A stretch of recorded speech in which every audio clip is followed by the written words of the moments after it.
What's up, everybody? Happy Monday night here on the South Florida Tribune.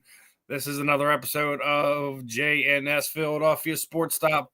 We're going to have a lot to unpack from the debacle in Dallas yesterday afternoon. Eagles are up 21 points to nothing with about 8 minutes to go before the end of the half. Obviously, it ended in a 24-21 loss in Dallas. I don't know what else to say.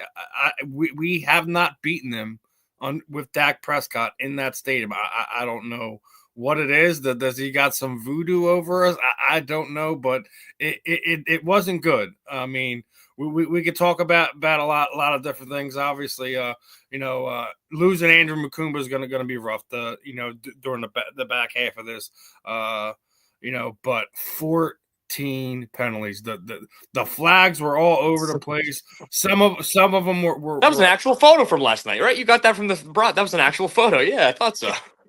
But I mean, some of them were stupid. Some of them were warranted. That Cooper DeJean one. First off, did you see the pit? Like the Cowboys guy has him by the throat, and they called there. Thank you. Wow, you were so quick on it. Thank you.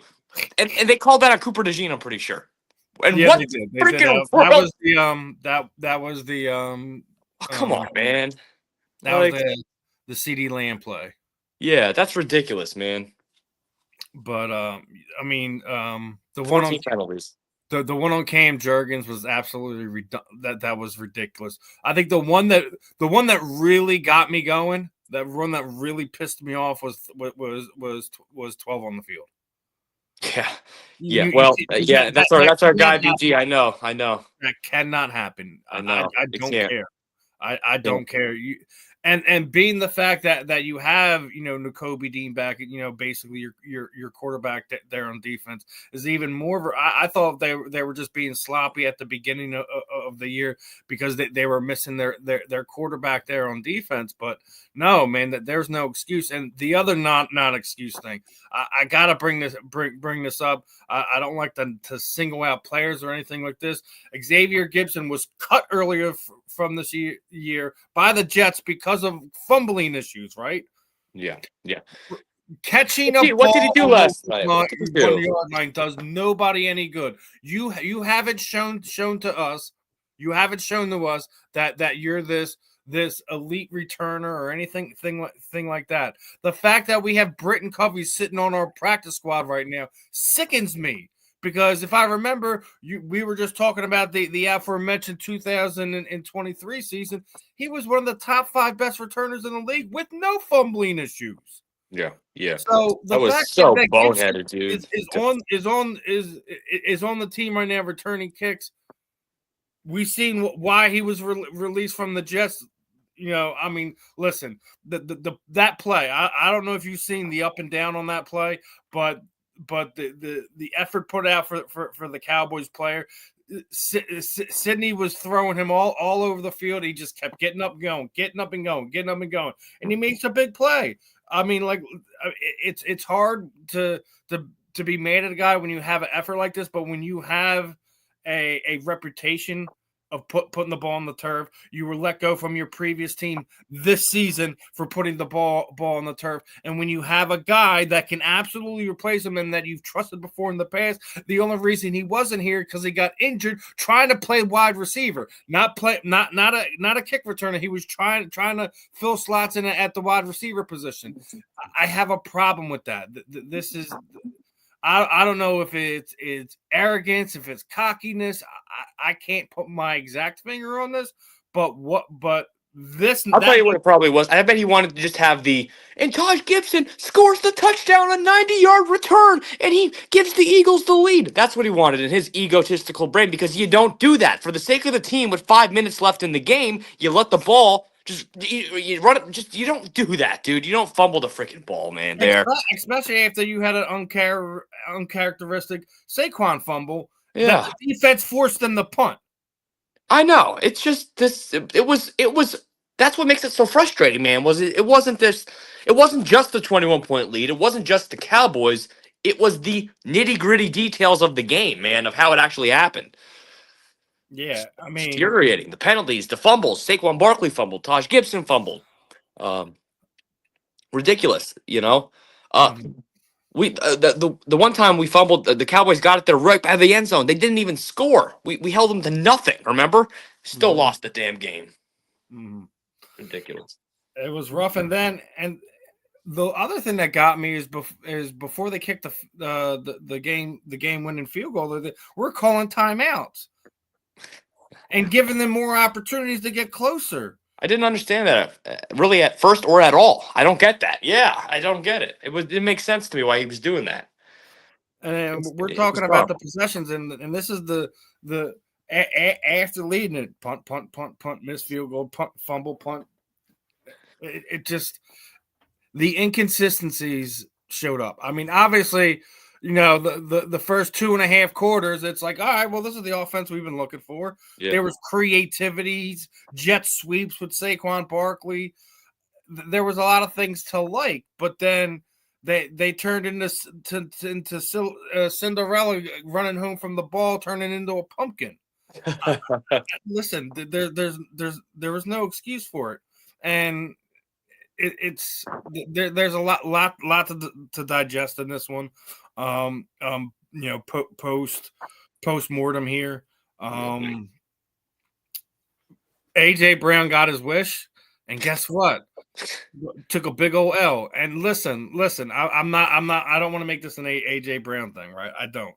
But Right. this is why you don't try to just force feed things, because then you don't look at the whole field. And there was a couple plays that Yeah. I seen with my eyes that it looked like he was targeting AJ, and there was other options available. That Right. I thought Jalen was a little bit erratic last night. I He thought took that sack at a horrible time yesterday, man. but here's the thing. Why are you passing it on 3rd and 2 when you Right. have a $30 million running back? Right. And We only we get 2 yards anyway with him running the ball, so add those now 2 yards. I know we've been hard on Kevin Patullo, but let's be honest. These may be for the most part the same offensive line from last year, but they're not playing like last year. Yeah. We And don't have Becton in, but that's and we're all Jeff Statland University and everything, and he's the game day running game manager and all this other stuff. Well, what's going on here? Because yeah. you have Saquon Barkley basically sitting there saying that he's taking the blame on this. That he's been non-existent this year, and he has to figure it out. Well, I'll take that from you, Saquon. I'm gonna take it, but I'm gonna take it right back from you. So then tell me this one, Justin. Why is it when Tank's out there, when Tank Bisbee out there, he is running like a madman through these gaping holes, making the right the visual moves, the visual cuts, stuff like that. We've seen it a couple times where that they're 2nd and 25 and he gains 30 yards. Yeah, well, Saquon said it in his pressers recently. I think it was maybe today or yesterday. He said that he he knows he has to be better, man. I mean, and he has to be. He's not. This is a little bit of everything. It's play calling, it's offensive line, it's Saquon. And the problem is that it's like this big vortex, this big ball of all those things contributing to the problem, and they're not fixing it. They're not coming in. They're not coming together from it. It's a problem, man. And Saquon doesn't. He's not hitting the holes like he did last year. He's struggling, and 10 rushes for 22 yards yesterday is inexcusable. Yeah, that's a tough one to swallow in my opinion. So It is. And the AJ Brown thing, man, what's crazy is I don't know if you saw him post game. He had like a little extra smile, a little smirk. He seemed a little bit like not. I'm totally not saying he was totally pissed off and upset and maybe really upset that we lost, but it looked like he was kind of not as upset and sad as he was in some of our wins recently when he didn't have the good numbers, because he had the good numbers today. And his demeanor was kind of that of such where he just looks like I mean, go watch it. He looks like, yeah, it's like he's smiling more. He's kind of just more happy and joyful. It's just interesting body language. That's all I'll say. And it's like, this this got to get fixed because this has 2023 written all over it. And after 2023, we made some big moves and changes and stuff. And we had the collapse at the end of the year. And the 49ers game, the Big Dom infamous incident, it took our soul kind of, and that ruined it. Was this Cowboys game our 2023 Big Dom incident that's going to take our soul and demoralize us and ruin the team? That was the San Francisco game. Yeah, I know what you're talking about. Yeah, and if you remember, it wasn't just that infamous game with the Big Dom and all that. That triggered the collapse. That made the collapse after that game. Will this Cowboys game cause that to them? Will they be like, oh man, well, we know? I still think part of it had to do that Alex Singleton and Justin Morrow were our linebackers. Yeah. Those all linebackers. You bring up the AJ Brown stuff. There's a couple things I want to touch on. First off, I don't want to hear any more from LaShawn McCoy. I don't want to hear any more from Deshaun Jackson anymore. That there's something else going on. There's more than X and O's and things like that. Like, listen, I agree. I'm not overly thrilled with his AJ Brown's demeanor, how he's going about things. We've already seen it multiple different occasions where he's given up on plays, he quits on balls. There's things about that. Then there's some of these other reports that had come out during the week. Derek Gunn, there's people not happy with in the organization and stuff like that. And Nick Sirianni's response was dead on there. And unless there's a name on it, he doesn't put a lot of credence into it. Obviously, it's not good to read anything, but like I don't necessarily believe anything that's not being written right now about his team negatively. And I have to agree with that. Listen, the media side of things, and this goes further than just sports. If you can't name your source, then it's not anything that should be that should be taken with any level of seriousness on any level. So, we were talking last week, our biggest haters. I'm sure that, I'm sure Cam Ward Cam Newton had a lot to say to today on First Take. I'm sure our good friend Diana that over at the Athletics going to have a lot to say too. But, and what we were talking about off air is there's some real things that need to happen, and they need a wake up call. We're sitting there saying it's the 2023 season. Well, Nick Sirianni is basically sitting there saying that if he thought about switching the offensive play caller away from Kevin Patullo, says he has not. Steve, we're stuck with him. Steve, we are stuck with him the rest of the year. It is what it is. I know we're stuck with him, and it's a terrible thing to be stuck with that. I mean, let's use humor and try and cure it. Laugh about it. That's all we can do, man. It's just laugh about it at this point. Memes. I got to make more memes about him. I mean, I've already seen people put stuff together. Breaking news: Kevin Patullo's been fired. No, they made sure it say released. I'm like, you can't release your offensive coordinator. You can release a player. You fire an offensive coordinator. Yeah. And then I seen some crazy knucklehead was like, would you rather Kevin Patullo, your offensive coordinator, or Chip Kelly, as he was just fired from I might go Chip Kelly. I'm kidding. I'm totally kidding. I would not want him anywhere near this building. No. Chip Kelly can rot, and exactly. He ruined that team, but it proves how bad freaking Kevin Patullo is for me to even joke about that. Yeah, but again, like I still won't put this 100% on Kevin. I think it has to do with the offensive line still not playing to even in the same universe as they were last year. You could sit there and say it's it's stealing it in there, and then not bringing Mekhi Becton back is a problem. I still have to hold the hat onto the injuries that the offensive line is doing. Landon Dickerson is playing hurt, and you could tell that we were just talking about that 3rd and 2 play. Yeah, blocking his guy, and all of a sudden he just lets him go and lets him sack Jalen.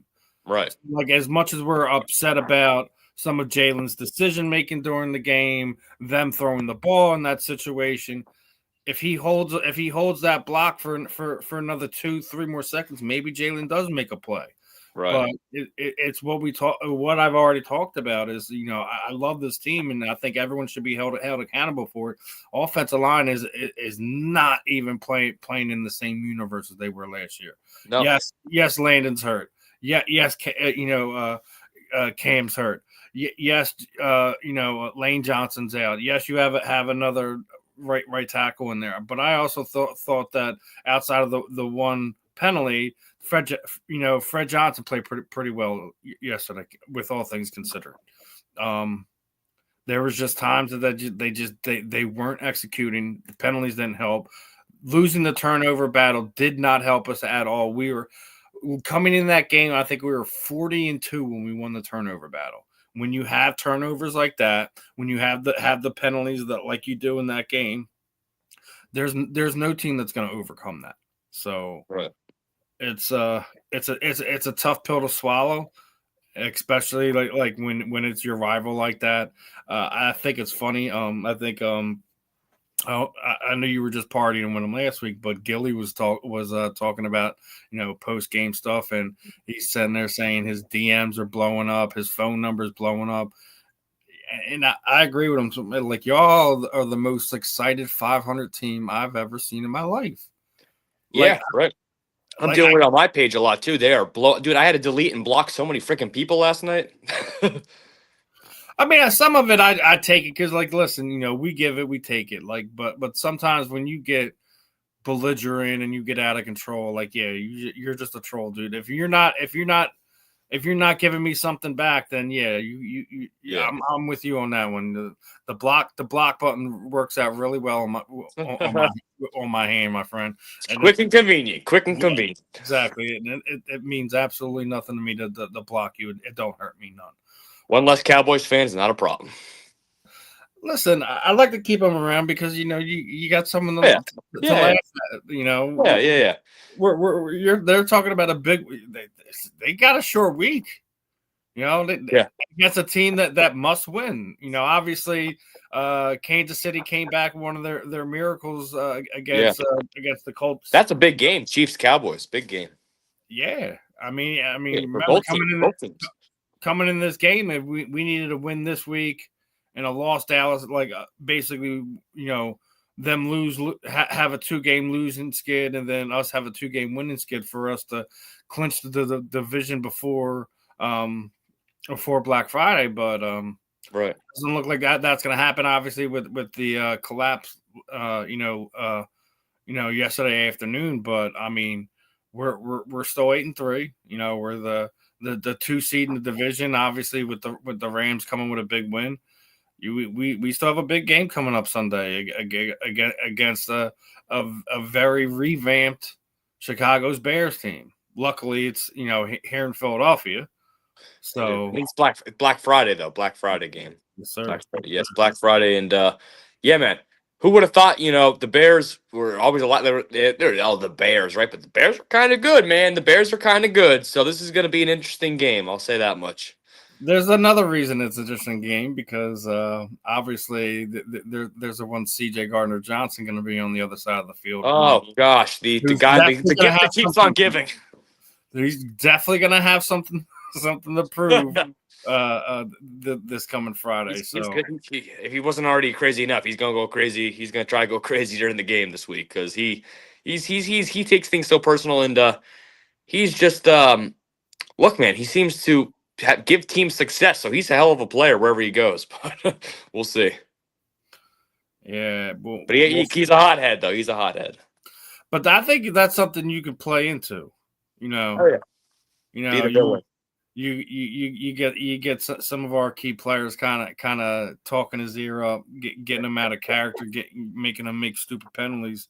Yeah, he's good for that, man. So play into that, especially his strengths and his weaknesses, right? It's a good point. Yeah, get in his head. We'll see how that one plays out. But I mean, as we're going, you're talking about looking on the back end.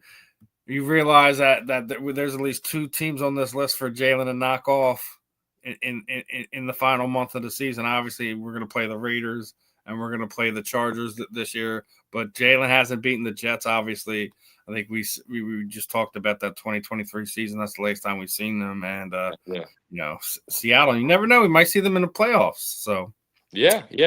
That's interesting. Just an interesting little stat picture you brought up there. I didn't necessarily know all those teams. Yeah. yeah. So there's 4 teams remaining that he hasn't beat. So we'll But see if he's able to at least knock off 2 of those 4. Raiders, I'm very confident. Chargers, I'm pretty confident, but not as much. We'll see. I think with the Chargers, We should beat the Chargers, though. I mean, but we should have won last week. Shoulda, coulda, woulda. Exactly. You gotta play 60 minutes. They haven't played 60 minutes of football. And it's funny I'm saying that now. They didn't play 60 minutes of football last year until we got to the playoffs. So yeah, well, take true. that worth. True. Well, I mean, this could be, and this is the only positive I could think of, one of those seasons where maybe we do make the run and we look back and we win a championship, hopefully, and stuff, and we go like, remember like that when we actually lost to the on that November night when we lost to the Cowboys and it triggered. I'm hoping that's the only way we can go from this, man. That's it. But yeah, I mean, Nick said it was going to be a tough ride back, and obviously it's going to be a tough ride back. Having an early lead to a division rival, and you choke it up. I get that, but I mean, like I said, there's a lot of things that they need to reflect on. Offensive line needs to take a good look at themselves and just say what's going. I mean, Saquon's getting hit 3 yards deep in the backfield where he wasn't last year. Right. Everyone wants to. Oh well, he's not the same guy. He's this, he's that. Like we even heard, when they were talking to AJ during the week, sitting there asking him if he's not the same guy. He's like, well, I guess you could say the same about Saquon. Wasn't really thrilled about that. But then we had Emmanuel Ocho basically coming at Saquon on the same level. And, Seth Jordan took exception to that. He was going back at him on social media. I'm not going to sit there and say that anyone with 2 eyes can say he's a little indecisive this year. For whatever reason, where he was just hammering holes and hitting home runs last year. What is wrong with lessening his load and giving Tank a few more carries? We shouldn't be abandoning the run and throwing the ball 40 times a game, almost 40 times a game last week. Jalen threw the ball 39 times. That cannot happen. That should not happen. Yeah, split those those extra 10 throws into runs between Tank and Saquon and even it out. You have to have balance. You can't have balance when you're. The other thing is, Steve, I really got to make this point because I really noticed it when I watch their games. They have a slow offense. I feel like they need to be more up tempo, in my opinion. Sometimes, like they need to be quicker. They need to get the defenses more off guard. I just see. Oh, here they go. They're going in their normal formations of Kevin Fatullo's 4 or 5 plays he has on his Waffle House playbook. You know what I mean? It's ridiculous, man. But it's I want to see them just get more upbeat, more movement, get Jalen Hurts outside more. I don't know, man. I just want them a little more up tempo. And I agree with you to a point because I feel like they're lackadaisical on a few things. Yeah. And we're already talked about the injuries. I'm not gonna bring that back. But a lot of times I feel like he's getting to the line and they're getting set, and there's less than 10 seconds to go in the play clock. You cannot do that. Yeah, you cannot do that. You have to be ready. You have to be set. Yeah, and obviously you want to get your pre-snap reads, and how are you going to be able to get a legit 10 seconds to get your pre-snap reads and make your adjustments, make your protection calls, and snap the ball. I don't see how that's conducive to championship football.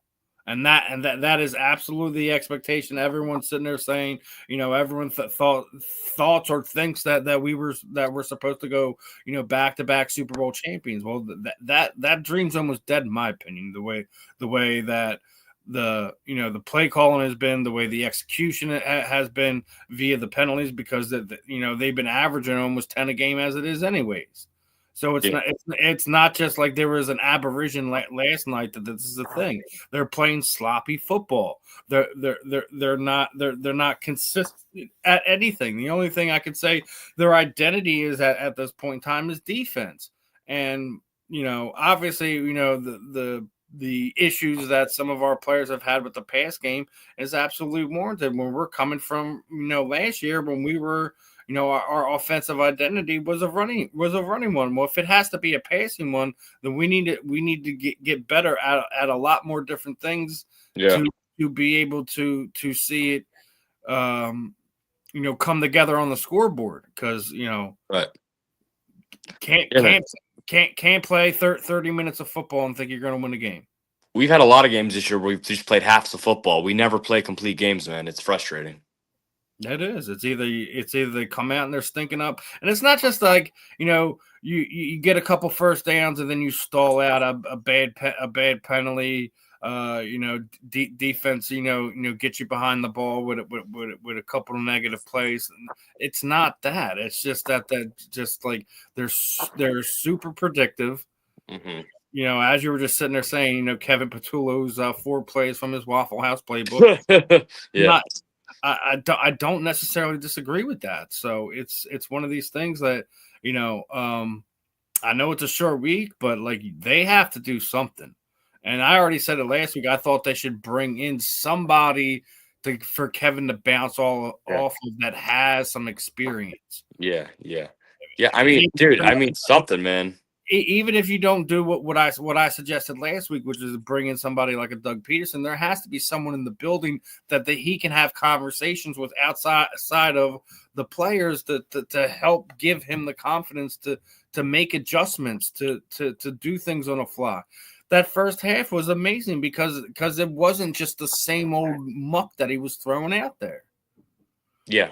And what we were talking about being predictive, you have literally 2 of your top 3 offensive targets running the same routes. The percentage of them running those routes, you have, I believe it's Devontae and Dallas Goedert, the top 3 percentile running that exact route. That cannot happen. That should not happen. Yeah. And you have to change something. I don't know how that plays out, how that looks, but you can't. It's utter madness. It's like running into a brick wall, not expecting to have a concussion or some type of broken bone afterwards, and then getting up and doing it again. Well, let me pose a hypothetical, and I hope I'm wrong. And I think right now I'll be wrong. I think, but what if we actually lose to the Bears on Black Friday? Okay, and that plays boos the team out the damn stadium. Do you think like Penn State did with James Franklin, that like we're gonna make a massive Kevin Patullo, you are gone. Like we're gonna fire you. Like we have to, because like it's so bad. Like if we have any chance to save the season, because like I feel like this Cowboys game, like I mentioned earlier, has to be the wake up call. Because if it's not the wake up call and we lose to the Bears on Friday, it's just like all hell on earth. It already kind of is, but I'm saying like it's gonna feel like that. We'll be like the most angry 8-4 team ever if we lose to the Bears. We're already the most pissed off first seed in the division, 8-3. Whatever, but it's like we all know, because we're Eagle fans and we know football here, that like we know that this style ain't gonna cut it, man. No, we there's always a high expectation in the city. It didn't matter that we won a Super Bowl last year. We were going to demand excellence from them again this season, with the fact that basically 10 out of your 11 starters were returning on offense. I think they have one of the better corner duos in the league, regardless if Cooper DeJean is playing the slot or if he is playing the 2, so to speak. I think they have.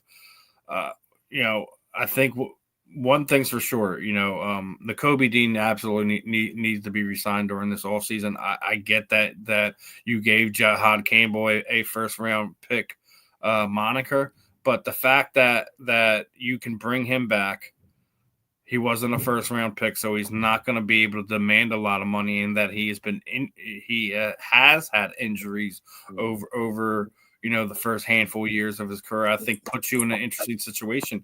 And I'm going to pull this one up for you, like looking a little bit forward. Obviously we already talked about Jalen Phillips. We knew Reed Blankenship was going to be up there. I just mentioned the Kobe Dean. Braden Mann shouldn't be hard to bring back. I think the only one that I would say might like it wouldn't be the worst thing in the world to see him walk is Dallas Goedert, because he's going to be looking around that $20 million a year range, especially with having as of a few weeks ago he was leading the NFL touchdowns. Yeah. Well, look, hey, we moved off Zach Ertz, man. I mean, everybody has a time and a place, and I love Dallas Goedert. He's a Super Bowl champion forever, and I hope he can stay. But I think it's unfortunate that I think he might be somebody we don't know how long he's going to be here. I mean, yeah, we don't, but also remember you're going to have to re-up Jordan Davis. You're gonna have to pay Jalen Carter at some point in time. That's the point here, yeah. But Jalen Carter was non-existent yesterday. Yeah. I saw Jordan Davis make more plays than I seen Jalen Carter did. I didn't see a whole lot of him sniffing around Dak Prescott yesterday. Yeah. I know he was chirping at him after the Blankenship pick, but I didn't. I saw Jaden Phillips get more of a push, and Nolan Smith get more of a push than I seen Jalen Carter does. Yeah. So he's really hot, but then when he's cold, he's ice cold, man. It's going to be rough, man. But I believe if you get him early, get him on the friendly side of things before he really blows his numbers up, I think it makes a difference to be able to retain some of these other guys. So we'll see what happens at the end of the season. But Nakobe Dean is the quarterback, is the heart of that defense. I think he's only been back a few weeks now. He's already second on the team in sacks. He's gotten sacks in each of his last 3 games. Jalen Hunt, man, I think there's a reason why we didn't see him play that much, and it was that tripping call he got. I don't know if you've seen how his knee twisted a little bit, and then for the rest of the game, I only really seen either Nolan Smith out there or Brandon Graham. So, but yeah, Brandon Graham, that like I think we said, that penalty, man, was terrible. Yeah, it was tough. It was because that was a big. I think the down and distance and all that was a big play for us, unfortunately. So, yeah. So, yep. Anything else you want to get off your chest about this Dallas game, brother? I want to just put it behind us. That's all I got to say, because we have no choice and go forward. And you know what, man? I mean, let's kind of like, for a stroke of positivity, or let's kind of be honest.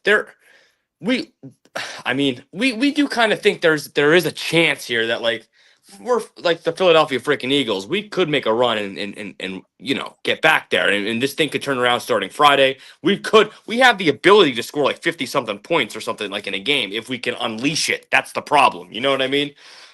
We just haven't been able to do that yet. So it's like we have the players, and we just need something to change. We need Kevin Patullo to take the team and go on a trip to freaking Hawaii or something, or the islands or something, and take some medicine or drugs, whatever you got to do, man, and just get shit changed. I don't know, man. Get them all taking some ayahuasca. Take them on a trip. Literally. Those are my thoughts on the game. Let's move on. Yeah, exactly. Yeah, I mean, I'm with you. Eat the L hard on the flight back, but let's look forward to this Bears game. I know you don't sound 100% confident going into this one. Obviously it's a. Well, why should you be? Yeah, I mean, after the last couple of games, we're a better team. We're the better team, but yeah, I mean, we are the better team, but we got the same record at this point in time, and they're going to be hungry. They're going to want to hold on to that divisional lead too. So they have a lot to play for, especially if memory serves me. I think they still play the Packers twice in the last month. Yeah. Plus, so Bears lose that game, whatever. They're on the road. They're the Bears, or they're just having a really good season, better than there should be, right? But if the Eagles lose this game, the sky's falling, right? So the Bears, in the sense of that they're hungry, that's true. But also, this game is like there's no pressure for the Bears. You know what I mean? In the sense of like there's the division leaders, I would have to say, so there is pressure in that regard. But I'm saying compared to like I feel like the Super Bowl champion, defending champion Eagles, it's not as like is important for the game to be won for the Eagles to prove that they're back and legit as it is for the Bears. Yeah, that's kind of my point. I'll say it like this: when I look at these type of games where the pressure, these are the games that Jalen always shows up in, man. Yeah, Where he takes it to the next level, and this is the time of year where he really steps up. He does his thing. I thought that for the most part, outside of that one sack, and there may only been like a throw or two, I thought he played a really clean game. Obviously he didn't turn the ball over. He had 2 rushing touchdowns. Technically, that second rushing touchdown should have been a touchdown to AJ. He just didn't get both of his feet in for that touchdown. So, right. But I thought overall he did pretty good. The second half, it is what it is. Like I'm not gonna beat on that drum anymore. But he normally shows up in these type of games when the microscope starts to get a lot closer. That he tends to have those type of games. So I'm happy. I'm happy with how the passing game looked, but the offense as a whole, I think there still has to be some things done. And it starts up front, man. It starts up front. You got to get back to running the football. Having barely 15 carries out of your running back / quarterbacks isn't a good look. So as long as they find that balance, I think, and win the turnover battle, Friday, then I think they should be all right. I think they should be able to overcome whatever it is that the Chicago Bears are going to throw at them. Dude, it's crazy because tomorrow's like already Tuesday and like they're going to be playing like Friday, so like it's a short week, man. It's basically Thursday I think night. the biggest thing is, like I said, you lose Makumba. You have to wonder how banged up Reed Blankenship is.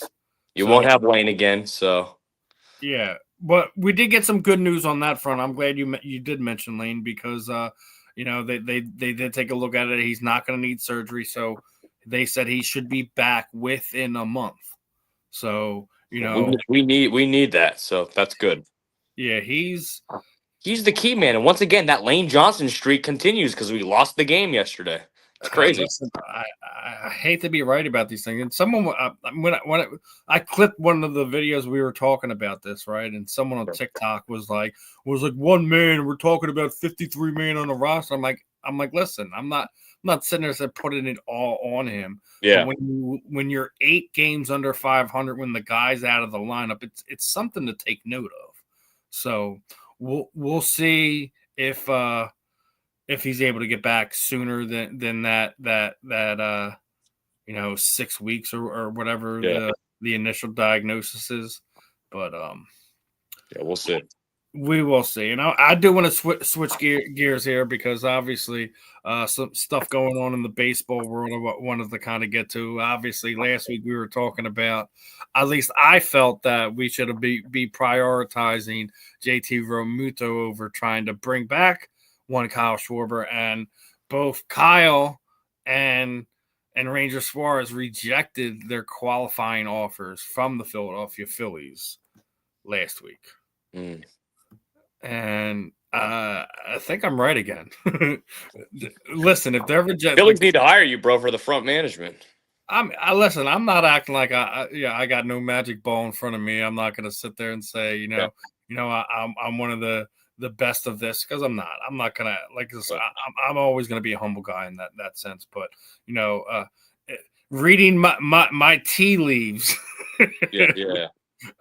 Listen, you're not go and get JT back here. I don't care. 16 million, 20 million a year, whatever it takes. That having him in that locker room is going to mean a lot. I'm not going to sit there and say losing somebody like Ranger and Kyle isn't going to hurt, but I think they have young guys that are in the farm system that could potentially replace Ranger Suarez. Obviously, they're not going to replace his leadership and the numbers that he's put up over the last few years. But somebody that maybe but by the time we hit the Dogs' Day of summer, they start figuring out who they are as a pitcher and can contribute to this ball club and not have to sit there and pay a ridiculous amount of money to keep him here. Mm-hmm. So I already said I felt they should have traded Ranger Suarez at the trade deadline because I thought this was an inevitability. You also still have they should have traded him. They should have traded him for the trade deadline. I felt that Mick Abel, you'd have been able to keep him. Mm-hmm. You'd have Abel and Painter to kind of, one would be in the bullpen, the other would be your fifth starter. Right. And, maybe actually just put Walker straight into the bullpen. But that's just how I was feeling about it, looking at it from the quote unquote media member fan eyes. That's just how I felt it. But, looking at what was potentially coming aboard. But one of the other things that I did want to talk to you about, we did mention it as we're going on. A lot of people, we're talking about the Blue Jays this offseason, but Don Mattingly basically, kind of recused himself, and there's rumors floating around that he's going to be being brought on like as a bench coach for the Phillies, being as his son is the general manager in this organization. I'd love to have someone like him around. We've been very, very hard on the plate discipline, that the bats need to get better, things of that nature. Having somebody like you know what, dude? That's a perfect time to say that's like the Doug Peterson analogy we use for football. It's like a football. I mean, not really, because Don Mattingly's never been with the Phillies or won a championship. I get all that, but I'm saying like in the sense of just something to come and get better vibes. A good mind, the sports mind in the room with everybody. Anything to stop getting them taking bad strikeouts, I'm all for it. yeah. Hey, anything to stop that, dude. Anything. So, yeah, I mean, I definitely hope that we get Donnie baseball here in Philadelphia. Yeah. I mean, Don Mattingly's a big baseball. The Mattingly's baseball name. It's a big baseball name. Yeah, we are, like I said, you already got his son as the general manager here. I think it just makes sense. Why else would he not re-sign with the team that was literally one game away from winning the World Series? Right. So I mean, that's the only thing. Like I hope the rumors are more than just rumors, and it's something that comes to fruition over the coming weeks, months, however that plays out. We'll figure out where Don's go. And as we're talking about the Phillies, obviously, again, we were talking about this coming onto it. Baseball Karen, Philly Karen, basically got her civil lawsuit thrown out, as it should have. I don't know why people think you can just because you're dealing with an entity like Major League Baseball, the Phillies, the Marlins, whatever, that you can just try to make her more of a Karen by her doing this. I think it absolutely does. I mean, like, she's crying about losing her job and she can't do anything on social media because she's being harassed and hacked. Listen, anytime you try to take a baseball from a kid, listen, if that was another grown adult, it probably would have just been laughed off. If the fact that you went up to a dad and his kid and demanded the baseball be returned, even better, the fact, I don't know if you've seen the MLB awards, they had someone. They had someone be her doppelganger. Yeah. The Fanatics dressed up as her. I saw the Fanatic dressed up as her once too. So I mean, listen, crazy, man. I mean, come on, man. You reap what you sow. You dug your own grave, lady. You got to lay in it now. Yeah, you lay in it. It is what it is. You can't sue your way out of this. You can't litigate your way out of this. Ridiculous, man. You just got to eat your crow. You made your bed, lady. There ain't nothing else you can do now. So. Ridiculous, man. I thought that was a good laughing point, but pivoting from the laughing point into something cool, and obviously Justin's got a little connection here. Last week I didn't get a chance to get to it, not only on here but on the Fan in the End. I wanted to talk about it because that we do have a women's baseball league, a professional women's baseball league going to be put out there. It's the WPBL, and the 10th pick went to Philly's own Monet Davis. Is she's going to be LA bound, unfortunately, but hopefully at some point in time, we get a Philadelphia baseball team, and we can bring her back so she can pitch in front of her hometown.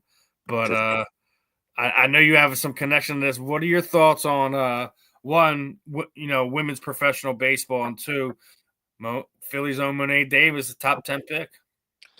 Dude, I think it's incredible. I think also we're supposed to get a women's basketball here soon in a few years in Philly as well. It's going to be 2030. Yes. So 5 years. So it's awesome. It's awesome. But I had a chance to meet Monet Davis actually at Devontae Smith's celebrity softball game at Coca-Cola Park in the Lehigh Valley. I think it was this past May, a few months ago. And just got a picture with her quick. Didn't really talk to her much other than asking for the selfie. But I was on the field for the game and watched her play. And she's actually pretty darn good, because I don't know how serious the guys were actually pitching and playing. They look like a little bit of heat on the ball, a little bit of something on it. And, they're in the outfield and stuff, you have literally like Cooper DeJean and shit like that, like athletes out there playing and stuff. She was playing good. Like she had hits. She was getting on base. She was good. She was actually playing really good. She wasn't just like, I think she's going to be, and she's the 10th pick. She was a phenom for a reason. Yeah, her story's incredible. So those are my thoughts. Yeah, I'm looking forward to shout out to Philly for, repping Philly. I know she's going to LA or whatever, but, for repping Philly and for where she's from and all that. Listen, we talk about this all the time. We when you're a young athlete, you always want to rep your hometown, but you can't help where you're drafted at.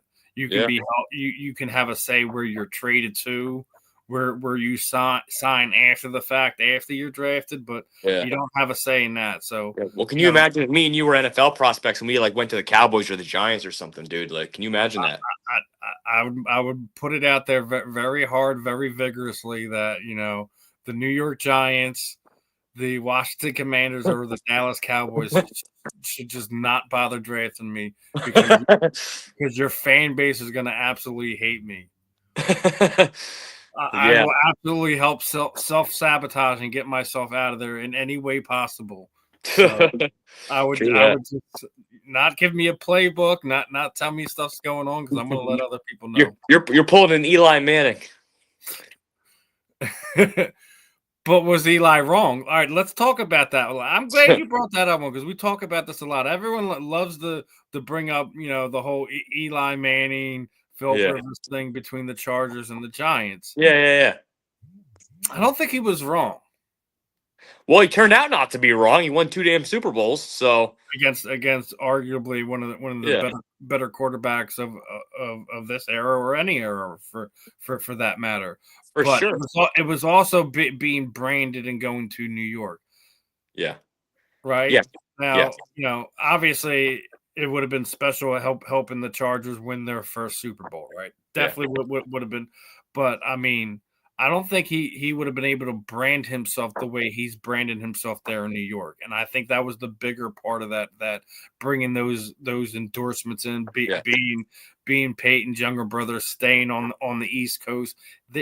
As much as they've both kind of gone Hollywood since their retirement, that's where Eli should have went. As much as we always love making fun of him, his the goofy looks that he would get after some of these bad series or getting cracked or whatever.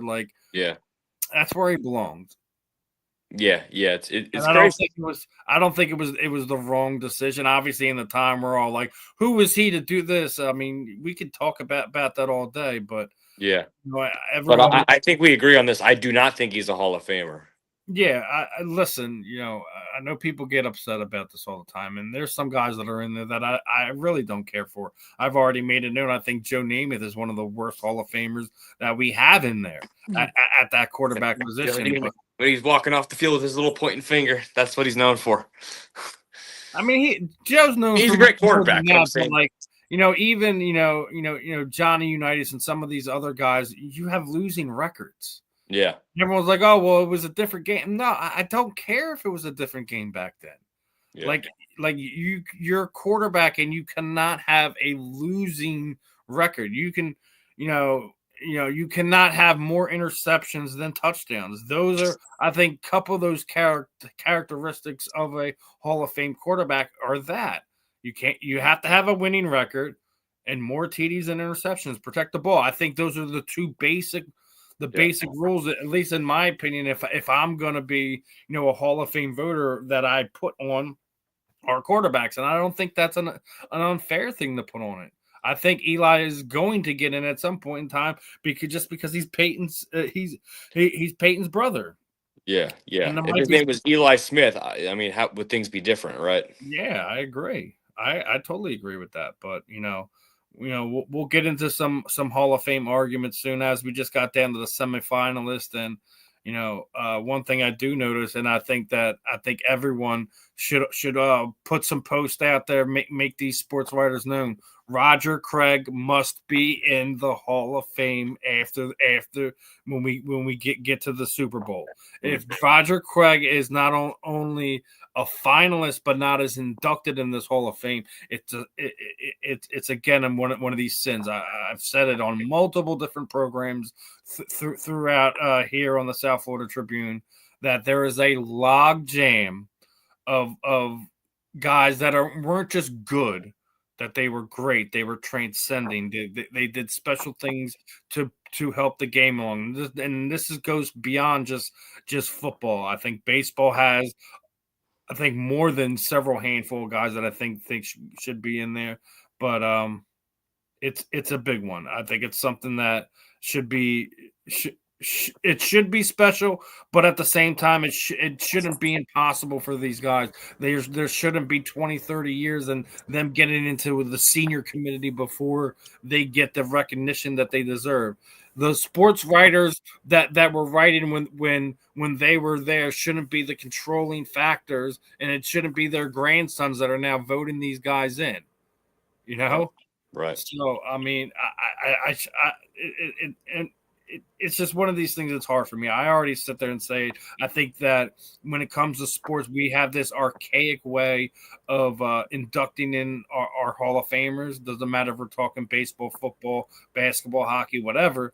That I think they give sports writers too much credence into this, and I think that over the major four sports, I think that there should be a major overhaul of this. Should they have votes? Yes. It shouldn't be determined by them, though, solely by them. I think that is so butt-faced backwards. And matter of fact, I think another great way to kind of make it even better, I think that not only should there be a senior committee, but there should be a panel where no matter what, that the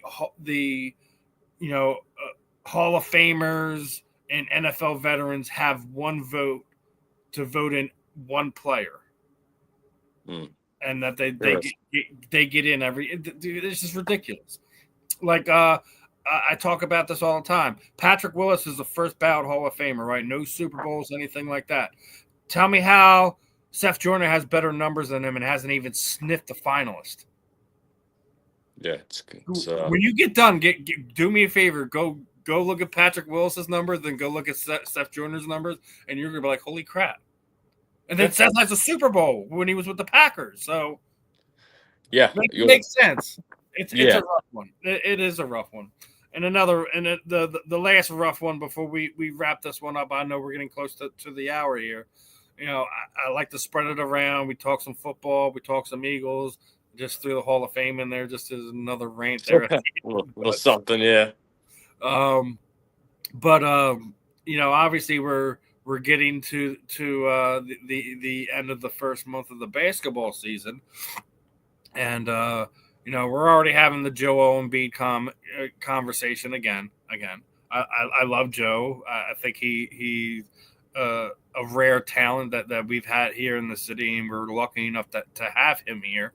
But the load management is starting to wear thin. I think fans are getting to the point that they're starting to have enough of it. And I can't say I blame them for that. I really do.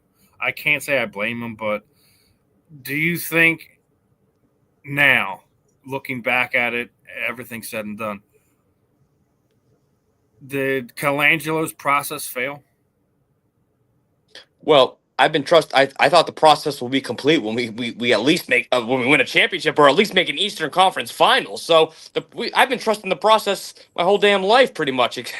So So that's what I'm sitting there saying. So the process has failed, correct? yes, correct. That yes is my answer. Yes. So I'm going to agree with you there on multiple different points. They've tried to rebrand it, repush it, trade assets away, do this, do that. They've done everything they can. Yeah. If they do not win an Eastern Conference Finals or a championship by the time Joel Embiid is done with basketball, total failure here in Philadelphia, it would be a complete and utter failure from top to bottom between the picks, between all of that. They've been so scrutinized for that whole thing that it had to do something. Ben Simmons, absolute failure. Markel Fultz was here for one season. Doing good things down there in Miami. Orlando. Yeah. Some state got mixed up which team. That's my bad. But, I mean, even to the point I heard that Ben Simmons wanted to come back and play off the bench here. I'm like, listen, he was good at defense. That wasn't a problem. He's amazing at defense. It's just you put the ball in his hands, it was like he became a ghost. Yeah. Like, I mean, it's been rough, and I think the biggest problem with Joe is just he's given you like 4, 5, 6 really good years, but like his body is really starting to break down now, and he's not able to do back-to-backs, and we were talking about it before the year the Raptors won the championship was probably the year we had our best chance to do it, when it was Jimmy Butler and Joel Embiid and Tobias Harris and and the aforementioned Ben Simmons was playing the best basketball he had in his life. So yeah, how about that? It's a rough one. It's a rough one to wrap your head around. But I mean, if they don't figure this thing out, within the next 2 years, that everything that the Colangelo brothers tried to do for this organization has been a failure. Yeah, and then you just got to go build around. I mean, Joel Embiid's questions for the future, then after, depending on how this season goes, will be a question, because you have Edgecombe and you have Maxey now. So, that's a big question for another day, I guess. But him. The pick we had last year, obviously he's been hurt twice now, so there's another question mark surrounding him. But I mean, listen, I'd start calling up somebody, like call up the Bucks, like figure out if Giannis really wants out of Milwaukee. And, give him Joel Embiid, give him a pick package, pick swap. Oh yeah. Do something to Maxey, Edgecombe, and Giannis Antetokounmpo. I'm all right with that. Right? I mean, I think it's wishful thinking. I really do. I'm just trying to think of somewhere you could send him where Joel would probably still want to play. Yeah. And 2, where you can get enough in return that would make it worth your while. I get that if we go try to get somebody like a Giannis, we're gonna have to give up capital, picks, things of that nature. But if you get Joel out of there and you bring in somebody like Giannis to team up with Edgecombe and Maxey, I think that's a lethal trio that you got right there, and it could if everyone on the same page there, that you could make a run there. So we'll see what happens. I love Joe. Don't get me wrong. I got two different of his jerseys hanging in my closet. It's not like I don't got love for him, but again, when you've been here long enough, you've seen this play out. You've seen the writing on the wall. His prime is done. Let's be dead honest with that. So he got his MVP, and it is what it is. I think he burnt his body out trying to do that to go get his MVP. So as we get ready to wrap this one up, last minute or so, Justin, your final thoughts, anything anything on your agenda? You doing anything special this week for the game? Oh, I think so, ladies and gentlemen. It's not guaranteed, and I hope I'm able to get there and do this because I think it's going to be a madhouse. But I do plan to get to the Eagles Bears game this Friday. I've been lucky enough and blessed to be able to attend every Eagles home game this season. But I'm going to try to get to the Kelsey's tailgate party in the K lot before the game, and they're having the New Heights broadcast there. I guess live or whatever in one of the parking lots. So I'm going to try to get there, be some great content and stuff like that. So that's going on. Obviously, about the freaking football side of things, they got to win the damn game, and those are my thoughts right now. Is focusing on just Coach Sirianni said it in his presser. We just got to get up. Well, we'll see if they get up. We'll see if they get up, and well, we don't have too much long to wait because it's a Friday night game, so it's just going to be a few days away. And those are my thoughts. And fire Kevin Patullo. Thank you. Well, I mean, listen, definitely try to have some fun. Everyone enjoy the Thanksgiving holiday. Obviously, we always going to enjoy. Yes, happy Thanksgiving, everybody. Kansas City Chiefs needed to shut the Dallas Cowboy fans up. Give them a nice little right. BTA action going there. We've never been such big Chiefs fans this weekend. I mean, if you really think about it, like everyone's talking about like this is the beginning of the end for them.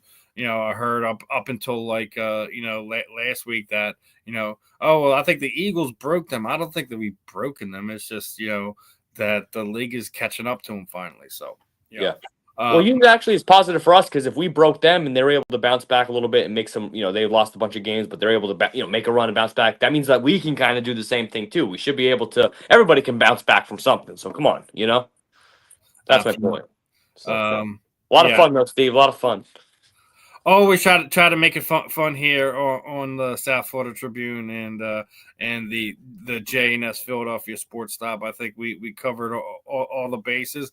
I know they just had the open workout for BKFC that they're going to be getting ready to bring Knuckle Mania back here at the end of January, beginning of February. I'm not sure if they got an exact date nailed down for that, but that should be a fun one. And again, guys, if you can, make sure you like, subscribe, share that YouTube channel. We're about just under 90K away from a million views there. So just slowly trekking along, and we're gonna have some fun interviews as we get into December there.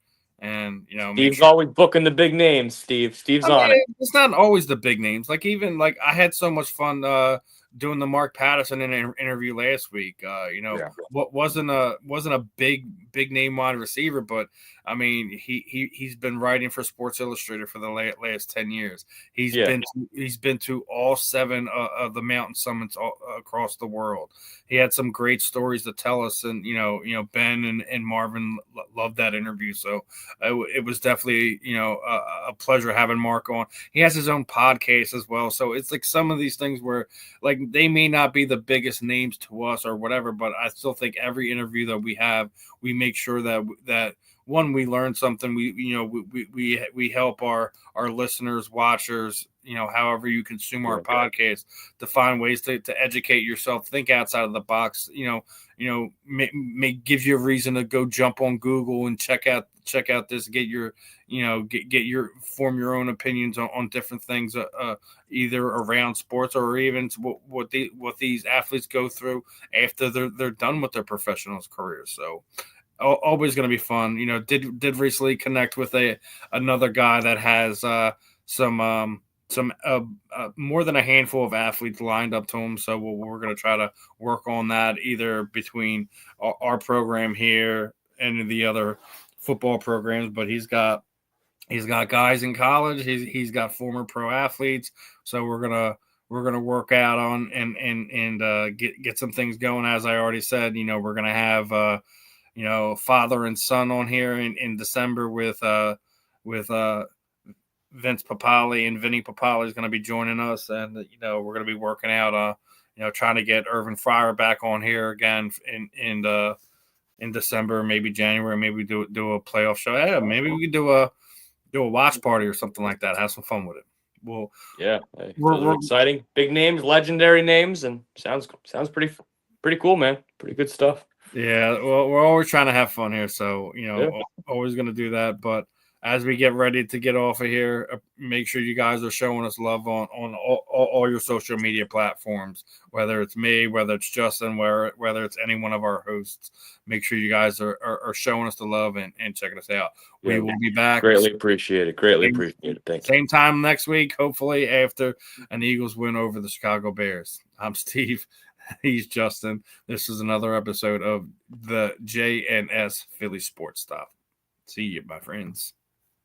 We out.